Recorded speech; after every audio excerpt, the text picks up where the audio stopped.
Facebook post and shocking photos have gone viral after she shared her experience with wild parsnip, a plant she encountered along the road in Vermont, which caused serious burns and blisters up and down both of her legs. She's hoping that by spreading the word, she can help others avoid this type of reaction. Charlotte Murphy posted the warning on Saturday, more than a week after she first brushed against the invasive species during a pit stop along a Vermont road. In an interview with NBC5, Murphy said she stopped to go to the bathroom in a mowed-down area with picnic tables. On Facebook, Murphy describes wild parsnip as an invasive species that looks like yellow Queen Anne's lace and is found along roadsides/guardrails that has been spreading each year throughout Vermont and other states. She didn't realize that her leg had rubbed against the plant's broken leaves, she wrote, so I went about my day in the hot sun. But, according to Murphy, the sun activated the plant's sap and sparked the damaging effects it can have on skin. A few bumps appeared within a couple days but no pain or itch, she wrote. I continued working out in the sun, allowing more sweat and UV rays to hit the skin, making the reaction that came a week later much worse than if I had washed my skin right away and stayed out of the sun. Murphy's leg became extremely red and itchy over the next few days, until she woke up with large, yellow blisters on her leg. Throughout the day they grew exponentially to a point where my leg was swollen and I couldn't walk, she wrote. The blisters soon spread to her other leg, arms, and fingers. Related, 12 reasons your skin is so itchy and when to talk to a doctor. So, what is wild parsnip? Wild parsnip, whose scientific name is Pastinaca sativa L., is common in many parts of Vermont. It is also found throughout most of the United States, according to the United States Department of Agriculture. Pastinaca sativa L. is actually the same plant that farmers and home gardeners harvest to get the parsnips we eat in soups and roasted veggie dishes, but when it grows wild, the plant produces tiny yellow flowers during its second year, according to the U.S. Fish and Wildlife Service. The plant has grooved, hairless stems and typically stands between 2 and 5 feet tall. Wild parsnips and related plants produce a sap that can react with sunlight to form a compound that's toxic to skin cells, says Ika Blom, MD, an emergency medicine physician and medical toxicologist at the University of Vermont. Touching the plant itself isn't harmful, unless the stem or leaves are broken and that sap is exposed.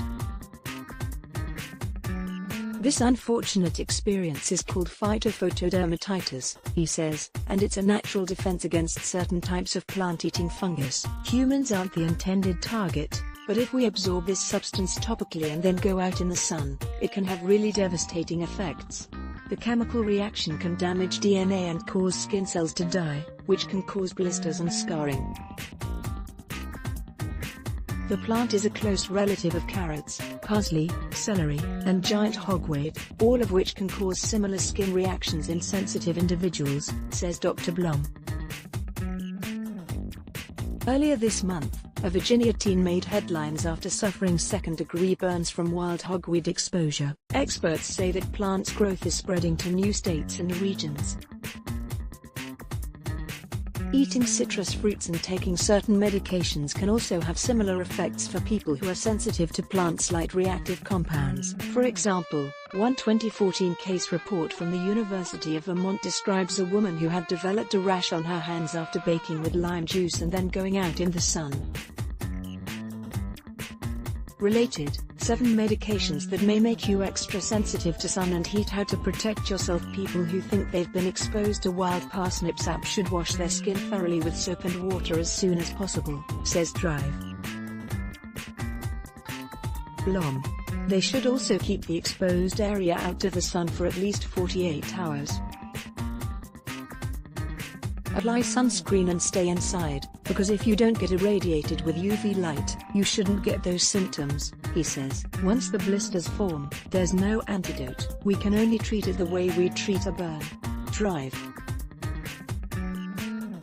Blom cautions that, while wild parsnip and giant hogweed are most likely to be found along roadsides and near creeks, they are weeds that spread very easily, and they can sometimes spread into people's backyards. If they do appear near your home, he says, wear full body protection to pull them out, or hire a professional to remove it. The Vermont Department of Health also recommends washing any clothing that may have been exposed to plant sap right away. And if you do have to work with or around the plant, try to do so on cloudy days, when the sun is less likely to react with the sap. To get our top stories delivered to your inbox, sign up for the Healthy Living newsletter. If a reaction does occur, call your doctor or seek treatment at a medical facility or burn center. Because the sap can cause injuries similar to second-degree chemical burns, the affected areas may need to be cleaned and bandaged to avoid infection. Sometimes, says Drive. Blom, skin grafts are required. Thankfully, Murphy is expected to make a full recovery. After first seeking treatment at an urgent care facility, she's now seeing doctors at the University of Vermont's burn clinic.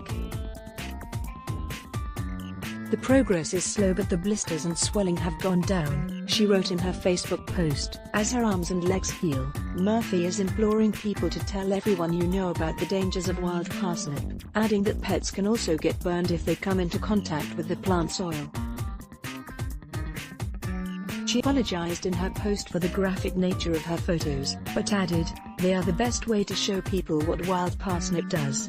And her plan to spread awareness about the toxic plant seems to be working. Since Saturday, the post has been shared more than 39,000 times.